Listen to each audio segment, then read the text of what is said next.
The Young and the Restless, spoilers Thurdays, update the 9th of July 2026. Welcome back to the channel, besties. The sun is shining, the birds are chirping, but inside my apartment, we are dwelling in pure, unadulterated soap opera darkness. Grab your iced coffees, lock your doors, and strap in because we have a massive amount of ground to cover and I am unwell. You guys, I am deceased. Stop what you are doing right now. I am literally shaking. My hands are trembling so hard I can barely hold this camera steady, but I had to jump on here and vent immediately because I am genuinely straight up unwell. We need to talk about this now. If you thought Genoa City was already a toxic wasteland of poor life choices, corporate espionage, and unhinged behavior, you have absolutely no idea what just dropped on our screens. I am literally hyperventilating right now. Send help. My soul has actually left my body. The sheer audacity of what just went down is astronomical. We are not just watching this show, we are invested, and I am personally offended by the absolute cinematic mayhem that just unfolded. It's giving major I cannot even energy, and my brain is visibly buffering from the sheer gravity of this plot. Basically, the stakes have never been higher, and I am clutching my chest because I cannot process the absolute madness that Patty Williams and her creepy sidekick just unleashed on the Abbott family. Wait, backtrack for a second. I missed a step. Let's set the stage with our undisputed queen. The fierce, the flawless, the genuinely iconic Ashley Abbott. Ashley is the Abbott woman. She is strong, she is decisive, and she is absolutely fearless. She basically looked at the absolute dumpster fire that is Genoa City, packed her designer bags, and said, "Hard pass, I'm moving to Paris." And honestly, good for her. I was totally living for her Parisian era. Just imagine her sipping espresso at a chic little cafe near the Eiffel Tower, wearing some flawlessly tailored trench coat, entirely unbothered by the peasant drama back home. She was thriving, she was glowing, she was giving us wealthy expat aesthetic, and it was 10/10, flawless, straight up goals. She didn't want to be in Genoa City, and who could blame her? But the universe, and by the universe I mean the messy, chaotic writers of this show, decided she was entirely too happy and forced her to return. So Ashley is forced to pack up her fabulous French life and come back to the absolute circus that is her hometown. She steps off the plane, probably smelling like expensive Chanel perfume and exhaustion, ready to handle whatever minor inconvenience dragged her back. But bestie, be for real right now. She had no idea what she was walking into. I should have mentioned this earlier, but the Abbott family is already in shambles because of Jack and Diane, and Ashley is just trying to exist. She is a woman who commands respect, who has built empires like Jabot, who has survived Victor Newman's nonsense more times than I can count. But returning to Genoa City right now is basically walking into a live minefield blindfolded. The vibe was immediately off. You could just feel the dark, heavy, cinematic tension the second her designer heels hit the tarmac. I was watching this and literally screaming at my screen, "Turn around, Ash. Get back on the G650 and fly away." But no, she's an Abbott, and she faces things head on, which is honestly so unhinged given the current threat level. Oh, hold on. Did you guys hear that weird clicking noise in the background? I swear my radiator is haunted or trying to communicate with me in Morse code. Ugh, whatever. Ignoring it. My apartment is falling apart, but we have bigger issues. Back to the main T. And who is waiting in the wings to ruin Ashley's life? none other than the president of the Do Not Perceive list, Patty Williams, and her creepy, corrupt sidekick, Dr. Lawrence Markham. I am so done with these two. They are officially my most problematic faves. Wait, not even faves, just problematic menaces. Patty is out here acting like she's the mastermind of the century. Did I say that yet? Ah, my brain is mush. Moving on. Patty already has Diane locked up in a padded room, blackmailing Jack for sex like it's a totally normal Tuesday activity. And Markham, don't even get me started on the vibes of this man. He is straight up giving me the creeps. He's standing there in his weird, sterile suits, gaslighting women and taking Patty's dirty money. They are a match made in psychological thriller hell. When Patty found out Ashley was back in town, you could just see the psychotic wheels turning in her head. She and Markham are so wildly unhinged, so completely detached from reality, that they genuinely don't fear anything. Not the police, not Victor Newman, and certainly not the Abbott family. They are operating on a level of delusion that is actually terrifying to witness. But here is where the tea gets so dark. I actually had to pause the episode and take a walk around my living room to catch my breath. Patty knows she can't just attack Ashley directly. Ashley would probably judo chop her and feed her to the Jabot cosmetic vats. Ashley is a survivor. No, Patty knows you have to hit an Abbott where it hurts the most. And what is the one singular, glowing weakness of the otherwise impenetrable Ashley Abbott? Her daughter Abby and her precious little grandson, Dominic. Yes, you guys, the absolute darkest timeline has been activated. Ashley might be a ruthless businesswoman, but when it comes to Abby and Dominic, she is a fiercely protective mama bear. Dominic is literally a toddler, an innocent little baby who has already been through so much drama with Devon and Mariah and the whole kidnapping saga from years ago. Like, hasn't this child suffered enough? The fact that Patty and Markham looked at a baby and thought, yes, excellent leverage, uh, proves they are completely irredeemable. They are garbage humans, and I am manifesting a total dumpster fire for their futures. So, how does the actual kidnapping go down?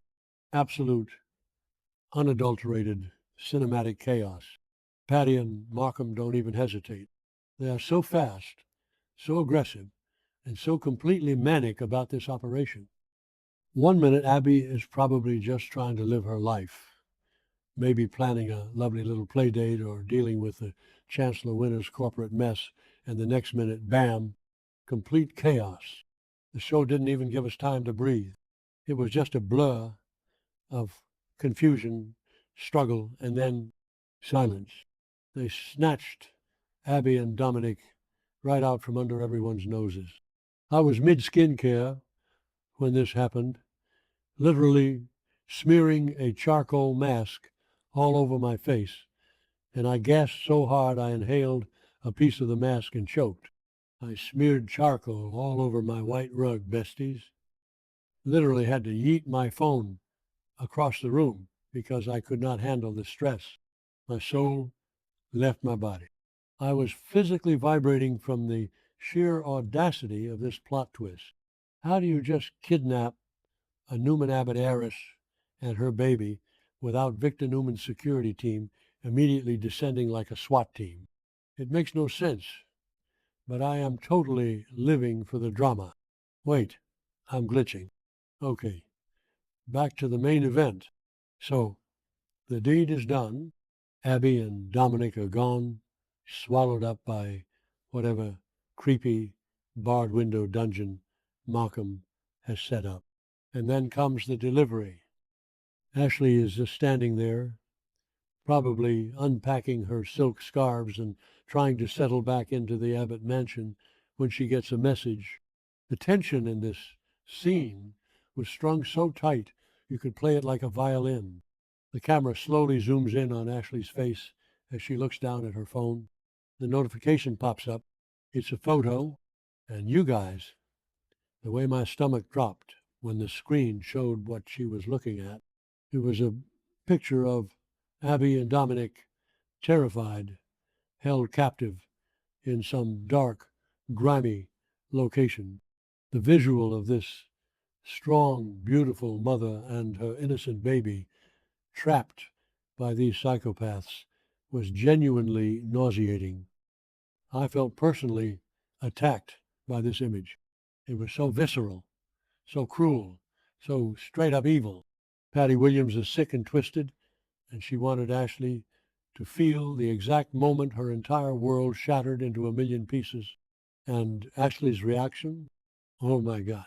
Give Eileen Davidson all the Emmys right now. Give her the Oscars, the Tonys, the Grammys. I don't care. Just give her all the awards. Ashley looks at the photo, and for a split second, her brain just rejects the information. You can see the denial washing over her features. And then the realization hits her like a freight train. She lets out this scream, you guys. This wasn't just a normal scream. This was a primal, guttural, soul-tearing shriek of a mother whose child has been taken. It was the kind of scream that makes your blood run cold and the hair on the back of your neck stand up. She completely loses her mind. And honestly, I was screaming with her. She is throwing things. She is hyperventilating. She is a woman completely pushed over the edge of sanity. The polished Parisian Ashley is gone, replaced by a feral, vengeful force of nature. She is screaming that they are going to pay, and you can see the absolute murder in her eyes. Let's deep dive into the psychology here because we need to dissect this tea properly. Ashley has spent her entire life maintaining control. She controls her company. She controls her image. She controls her emotions. Even when she was dealing with her own mental health struggles in the past, she fought so hard to regain her power and her autonomy. But Patty and Markham just stripped all of that away in one single text message. By taking Abby and Dominic, they haven't just threatened Ashley's family, they have activated a level of rage in her that I don't think anyone in Genoa City is prepared for. Not even Victor Newman has seen Ashley this unhinged. She is vibrating with a frequency of pure, unadulterated vengeance. I am calling it right now.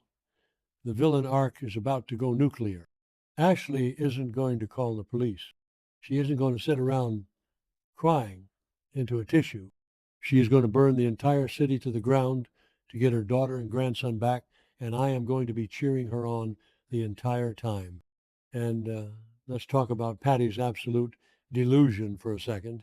Does she genuinely think she can survive this? Bestie, be for real. You are messing with an Abbott woman, but you are also messing with Victor Newman's daughter and grandson.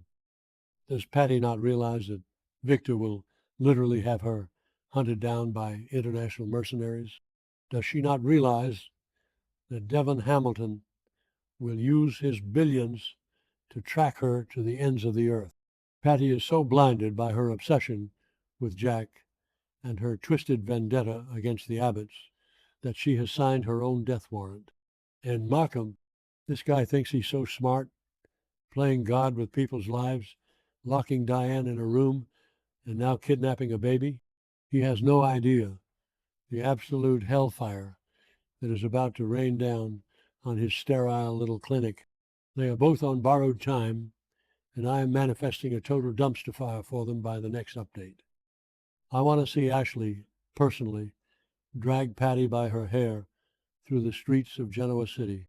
I want Markham to be absolutely destroyed. The stakes are astronomical right now, besties. We have Jack being blackmailed for sex, Diane locked in a padded room, Nicky being drugged and robbed blind by Victor, Nick crashing his car on fentanyl, and now Abby and Dominic kidnapped by a rogue psychiatrist, and a serial stalker. Genoa City is literally Gotham City at this point, and there is no Batman to save them. The sheer chaos of it all is why I am so deeply, toxically invested. I cannot look away. I am sitting here, my charcoal mask dried into a crusty mess on my face, my rug ruined, my phone screen probably cracked from when I threw it, and all I can think about is how Ashley is going to exact her revenge. She said they are going to pay, and I believe her with every fiber of my being. The way her voice shook, the way her eyes darkened, it was a cinematic masterpiece of maternal rage. Think about the ripple effect this is going to have across the entire canvas. When Victor finds out Abby and Dominic are missing, the man is already acting unhinged with Nikki's estate. This is going to push him into full-blown dictator mode. And Devin, he was just having a deep, emotional conversation with Mariah about forgiveness and boundaries, and now his biological son has been snatched again. Devin is going to lose whatever tiny shred of sanity he has left. It's honestly so ironic and tragic that Mariah kidnapped Dominic during her mental break, and now he's been kidnapped for real by actual villains. The entire cast is about to collide in the most explosive, catastrophic way possible. I am literally shaking just thinking about the next episode. How are we supposed to wait for tomorrow? How am I supposed to go to work and act like a normal, functioning member of society when Dominic is in the clutches of Dr. Markham? I can't do it. I am officially calling out sick. My entire personality is now this storyline, and I am not okay. So basically, to wrap up this manic 3 a.m. voice note of a vlog, Ashley Abbott is back, she is broken, and she is about to become the most dangerous woman in Wisconsin. Patty and Markham have poked the absolute wrong bear. I need everyone to light a candle for Abby and Dominic, and maybe light 2 candles for whoever gets in Ashley's way, because she is going to destroy them. Did I mention how much I love Ashley? I'm obsessed. Okay, my camera battery is literally flashing red, and I think my neighbors are going to call in a noise complaint because I've been screaming for 20 minutes straight. Stay safe out there, besties. Trust no one, especially not creepy psychiatrists, and I will see you in the next update when we inevitably spiral over whatever insane plot twist they throw at us next. Bye.